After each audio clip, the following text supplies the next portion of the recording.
blossomed out in what is now southern Iraq.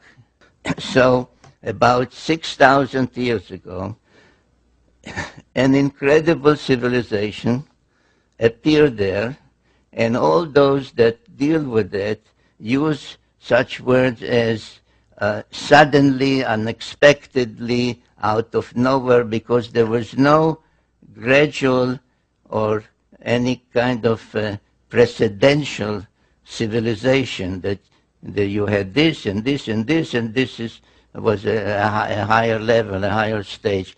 Suddenly, from what we may call primitive, though they were not primitive people, but they were farmers, hunters, etc.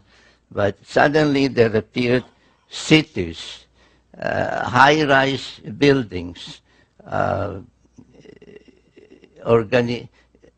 societal organization, kings, priests, codes of law, literature, art, music, musical instruments, all of that within a very short period, appeared about 6,000 years ago.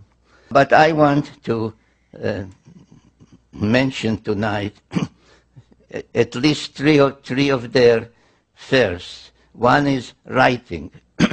And they developed a writing system called cuneiform, where were described using a